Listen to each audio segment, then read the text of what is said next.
Salut, salut, j'espère que tu te portes bien. Moi, je me porte à merveille. Comme j'ai pour habitude de dire, le plus important, c'est la santé. Quand il y a la santé, le reste, c'est un détail.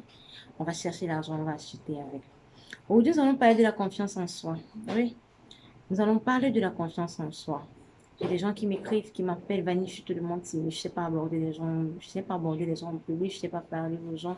Nous allons parler de la confiance en soi aujourd'hui. Parce que même pour pouvoir entreprendre un truc, même pour pouvoir vendre, même pour pouvoir aller à un entretien d'embauche, il faudrait d'abord que tu aies cette confiance en toi. Si tu n'as pas confiance en toi, tu ne pourras rien dégager aux autres. Oui, tu ne pourras rien dégager de positif aux autres. Donc, si tu veux en savoir plus sur cette vidéo, je te prie vraiment de suivre la vidéo jusqu'à la fin. Si tu es nouveau sur ma chaîne, je te prie de t'abonner et activer la cloche de notification pour ne manquer aucune de mes prochaines vidéos. Et s'il te plaît aussi, partage car ça peut aider quelqu'un d'autre. Moi, c'est Vanessa Lavo, communément appelée Vanny Mèche ou encore Vanny pour les plus intimes. Nous allons parler de la confiance en soi. Oui, nous allons parler de la confiance en soi.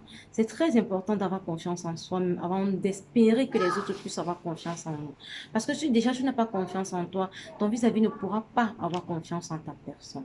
Et pour cela, il faut travailler ça. On ne naît pas avec. On ne naît pas avec. Ce sont des trucs qu'on travaille en fait. On travaille. Tu dois travailler ça en toi. Et tu vas commencer par te connaître toi-même. Te connaître toi-même, savoir toi-même tes imperfections, savoir tes forces et tes faiblesses. Tu dois savoir tout ça, tu dois apprendre à te connaître toi-même. Et pour cela, il te faut t'accepter tel que tu es. Il faut être authentique.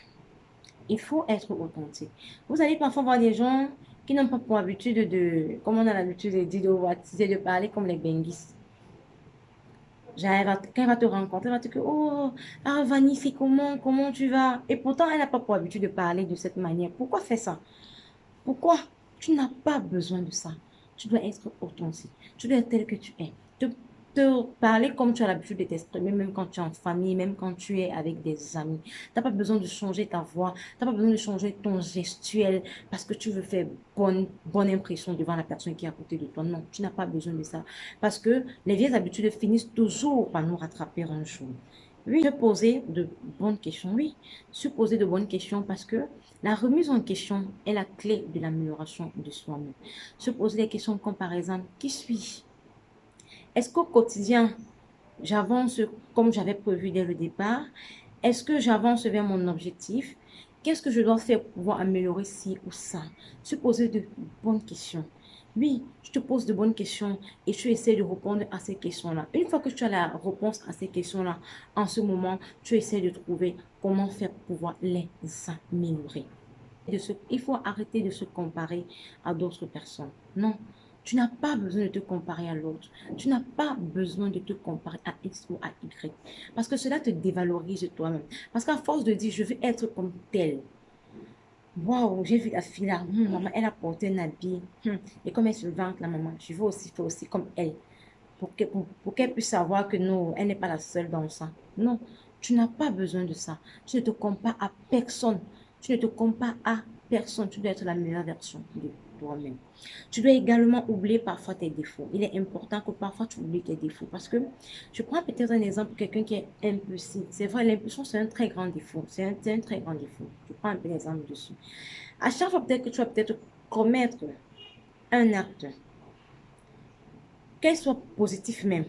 Mais comme tu as déjà mis dans ta tête que non, je suis tellement impulsif, tu vas te poser la question à savoir, est-ce que j'ai bien fait?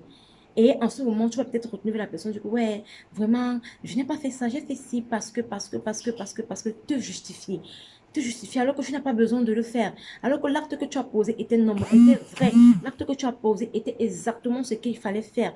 Mais parce que tu es carré, tu te dis, parce qu'à chaque fois, tu te rappelles toujours de tes défauts. Non, je suis ci, je suis ça, je suis tellement impulsif, je suis comme ça, là, je suis comme ça. Tu te retrouves en train de commettre de bons actes, mais à revenir sur ces bons actes-là, en voulant te justifier, ce n'est pas non. À un moment donné, oublie tes défauts. Tu dois te donner le droit à l'erreur. On ne connaît pas tout. On peut tomber et se relever. On peut se tromper. Oui, on peut se tromper. Il faut se donner le droit à l'erreur. Se donner le droit à l'erreur, c'est ça. Quand tu sais que quand tu sais que non, là, je me suis trompée. tu demandes des excuses. Si c'est avec des gens, si je t'ai trompé avec quelqu'un lors d'un dialogue, lors des échanges et tout, tu demandes les excuses et tu avances. Ça te rend grand. Ça te donne de la grandeur en fait. Ça te donne de la grandeur. Personne ne se suffit. Personne ne connaît jamais tout. Parce que si tu veux toujours chercher à avoir raison, vraiment, ça ne serait pas bien pour toi. Ça va faire en sorte que si quelqu'un voit même un trou où tu vas tomber, la personne ne va pas essayer de te retirer. Oui, la personne ne doit pas essayer de te retirer, essayer de te laisser pour que tu puisses tomber. Parce que s'il essaie de te dire non, voilà, tu t'avances là, tu t'aventures là, tu vas faire ci ou tu vas faire ça, voilà, voilà, là devant il y a un trou, là, tu t'amuses, tu vas tomber. Tu vas dire à la personne que non, tu vas trouver toujours les moyens pour dire que non, tu connais. Tu vas te dire que non, tu connais, non, tu dois te donner le droit à l'erreur. C'est très important. Et à chaque fois que tu te rends compte que tu as commis une erreur, demande des excuses, demande pardon et puis tu avances. Il faut également capitaliser ses talents naturels. Oui, capitaliser ses talents naturels. Quand tu connais au moins quelque chose, parce que chacun de nous a quelque chose qu'il connaît le mieux faire. Chacun de nous a quelque chose qu'il connaît le mieux faire. Et là, tu dois centrer ton intérêt dessus pour pouvoir davantage développer cela. Cela fera en sorte que quand tu es face aux échanges avec quelqu'un, et que tu veux peut-être prendre des exemples, peut-être quelqu'un qui est timide, qui ne parvient pas à développer ce qu'elle dit. Elle n'aura pas besoin d'aller prendre un exemple quelconque. Non, elle va s'appuyer sur ce qu'elle sait déjà naturellement. Et cela va permettre qu'elle s'explique avec une certaine aisance. Cela va permettre qu'elle s'explique avec une certaine aisance. Ça, c'est capitaliser. Tu capitalises en fait sur le talent que tu as. Parce que en t'exprimant sur ce que tu as, sur ce que tu connais, sur ton talent, avec aisance, cela va captiver la personne qui est en face de toi. Cela va te donner un plus. Parce que maintenant, tu dois parler, tu dois dégager une certaine confiance en toi. Parce que tu es sûr, en fait, de ce que tu es en train de dire. Tu es sûr. Parce que c'est un truc que tu connais parfaitement. Il faut également se fixer des micro-challenges. Se fixer des challenges faciles et rapides à réaliser est l'un des meilleurs moyens que moi je connaisse en fait pour essayer d'améliorer sa confiance en soi. On appelle généralement ces challenges des quiz win. Ce sont des questions-réponses. Des quiz win, questions-réponses. Genre, je te pose une question. Est-ce que je peux réaliser ça? Et directement, tu dis, je peux. Et tu le fais et tu réussis. C'est ça en fait les quiz. Parce qu'à chaque fois que tu dois faire un challenge et que tu vas remporter, la réussite de ça vraiment, la fierté de la réussite de ça vraiment est inexplicable. Et cela va te faire en sorte que tu aies davantage confiance en toi. Tu vas te dire, waouh, donc je pouvais. Alors qu'avant, je pensais que je ne pouvais pas. Et ça va te faire davantage développer des idées, développer plus de challenges pour avoir davantage confiance en toi. Parce que tu peux. Ce n'est pas le miracle que d'autres font. Toi aussi, tu peux. Tu peux également faire. Ce n'est pas le miracle. Il suffit juste de développer ce sentiment-là en toi, développer cette attitude-là en toi, développer tout cela en toi, afin de pouvoir t'en sortir. Également se récompenser. À chaque fois que tu te lances un challenge, il faut toi-même te récompenser. Se récompenser comment? Tu dis, je me suis lancé un challenge de faire les ventes de 200 000 francs cette semaine. Ça, c'est un exemple que je prends. Avant, tu faisais peut-être 50 000, 25 000. Mais tu te dis, je me suis lancé un challenge. Je dois faire 200 000 francs cette semaine. Et bam, vendredi, tu as 200 000 francs que tu as fait. Tellement tu es contente, tu te dis, waouh, comme j'ai pu faire 200 000 cette semaine, je dois m'offrir quelque chose comme souvenir. Ça, c'est ta récompense. Tu peux décider d'acheter une montre, un bijou, une perruque, je sais pas. Tu peux décider de faire un truc en fait. De faire un truc qui va te plaire en fait. Ça c'est ta récompense. Un autre point que tu dois savoir pour travailler ta confiance en soi, c'est ton apparence. Oui, ton apparence est très important. Être toujours sûr de toi. Quand toi-même tu sors de chez toi, tu te regardes sur le miroir. Tu te regardes à travers la glace, tu dis waouh, je suis belle. Waouh, je suis bien maquillée. Waouh, mon vêtement me va de ça. Tu dois travailler cette confiance-là en toi. C'est très important. Il y a certaines personnes qui sont grasses, excusez-moi, je t'aime, qui sont grasses, qui disent non, vraiment, je suis trop grasse. Je ne peux pas m'habiller en sexy parce que on ne demande pas t'habiller en costume, costard, cravate. Non. Elle va te dire non, je ne peux pas porter une robe moulante, sexy. Je ne peux pas porter ci, je ne peux pas porter ça parce que non. Et pourtant, elle aime bien ça. Elle voit sur elle est fière, elle aime bien ça. Mais tellement qu'elle s'est déjà sous-estimée, elle se dit que non, elle ne peut pas. Travaille-moi ton apparence. Tu n'as pas besoin parce que tu es grave de lancer des cabas sur toi à chaque fois parce que lancer des grosses robes sur toi pour dire que non, voilà, c'est ce qui convient à mon corps. Non. Tu dois travailler ton apparence. Tu dois faire du sport. Tu dois faire ci, tu dois faire ça pour travailler cette apparence-là. Parce que pourquoi à chaque fois qu'on te voit, qu'on te voit, oh, la fille, elle est belle. Waouh, son habit la va bien. Waouh, elle sait se mettre. Waouh, ça fait en sorte que tu aies davantage confiance en toi. Parce que même quand quelqu'un viendra te dire, waouh, ma chérie, tu es belle. Tu vas te retourner et tu regardes la personne droit dans les yeux. Tu regardes la personne droit dans les yeux. Vous, les gens timides là, non.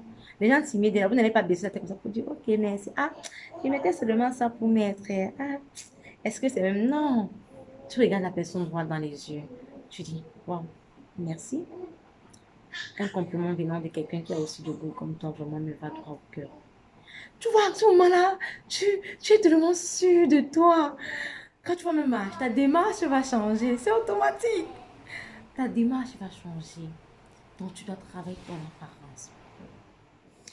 Tu dois savoir affirmer tes opinions. Tu dois savoir affirmer tes opinions. Par exemple, tu es lors d'une réunion avec ton boss. Tu sais bien que ton boss est en train de mal faire. Tu sais bien que voilà, il est en train de, ce qu'il est en train de faire vraiment, ce n'est pas vraiment ça. Mais tu as peur de t'exprimer devant lui. Tu as peur d'affirmer un truc qui va peut-être le contrarier. Non, tu n'as pas besoin de ça. Dis les choses telles qu'elles sont, même si c'est avec modération, fais-le. Dis les choses telles qu'elles sont, même si c'est avec modération. Fais-le, tu expliques. Quand tu dis cette chose à ton boss, tu expliques le pourquoi tu es en train de dire ça. Avec assurance, tu le dis sans tituber. Si possible, tu le regardes dans les yeux quand tu parles, sans tituber. Tu parles avec des exemples à l'appui. Monsieur, je dis ci ou ça parce que j'ai constaté ça, qui n'allait pas avec ce qu'on avait défini dès le départ. Parce que, même si à l'instant, il réagit mal, quand il sera dans son coin toute seule, il va dire, waouh, cette fille, cette dame, ce monsieur, vraiment, il a vraiment de l'audace. Waouh, il est vraiment sûr de lui. Oui, c'est ça qui fera en sorte que désormais, quand il va penser à ça, il va se dire, waouh, si la dame là a fait ça, si le monsieur là a fait ça, cela veut dire que il a vraiment confiance en lui. Il faudrait vraiment que je l'accorde le bénéfice du doute. Et prochainement, avant de te dire un truc, avant de te proposer quelque chose, il va réfléchir à 3 fois avant de le faire. Il doit vraiment réfléchir. Parce qu'il va savoir en fait que la personne qui est à côté, la personne qui est en face de lui en fait, n'est pas quelqu'un à sous-estimer, c'est quelqu'un à donner de la valeur. Parce qu'elle-même déjà, cette personne se donne déjà de la valeur. Cette personne est déjà sûre de lui. Donc du coup, il va faire les efforts de bien se tenir la prochaine fois avec vous. Maintenant, ce point pour travailler la confiance en soi, c'est de savoir prendre des initiatives. Vous n'allez pas toujours attendre une opportunité pour bondir dessus. Vous n'allez pas toujours attendre les opportunités pour bondir dessus. Vous-même, vous pouvez créer vos propres opportunités et d'autres personnes verront et vont bondir dessus. Donc, il faut apprendre à prendre les initiatives. C'est de ces gens-là qui vont aussi proposer, de ces gens-là qui vont présenter des opportunités pour que d'autres personnes puissent les saisir. Ça, c'est toujours pour travailler la confiance en toi. Un autre point que tu dois savoir pour travailler la confiance en soi, c'est de venir en aide aux autres. Oui, il est très important de venir en aide aux autres parce que il y a beaucoup plus de joie. Il y a beaucoup plus de joie quand tu te rends compte en fait que tu as rendu un service à quelqu'un, tu as aidé quelqu'un, tu as boosté quelqu'un. Et voici un dernier point pour travailler la confiance en soi, c'est de ne pas vivre pour les autres, ignorer les regards des autres, parce que les gens auront toujours à dire sur votre vie. Les gens auront toujours un mot à dire sur votre vie et on s'en fout. Tu ne dois pas vivre pour les autres. Parce que si tu passes le temps à penser que ouais, je vais faire ci, je vais faire ça, qu'est-ce que les gens vont penser de ça? Rasta, tu ne vas jamais évoluer. Tu ne vas jamais vivre pour toi, mais tu vas vivre pour faire plaisir aux autres. Et pourtant, tu n'as pas besoin de ça. Pour avoir confiance en toi, tu dois vivre pour toi-même. Tu dois vivre pour toi-même et non pour les autres. Donc, à partir d'aujourd'hui, essaye de vivre pour toi. Essaye de vivre pour toi-même et non pour X ou pour Y. Fais ce qui te plaît, ce que tu juges nécessaire, ce que tu juges important pour ta vie. Et tu verras que beaucoup de choses vont s'améliorer. Tu verras que tu auras beaucoup plus d'assurance. Tu auras beaucoup plus d'assurance à dégager aux autres. Donc, voilà ce qui était pour la confiance en soi en ce jour. Je te prie de prêter attention à tout ce que j'ai énuméré ici là. Et tu verras après avoir travaillé tout cela, beaucoup de choses vont s'améliorer en toi. Je te prie encore une fois de plus de partager la vidéo.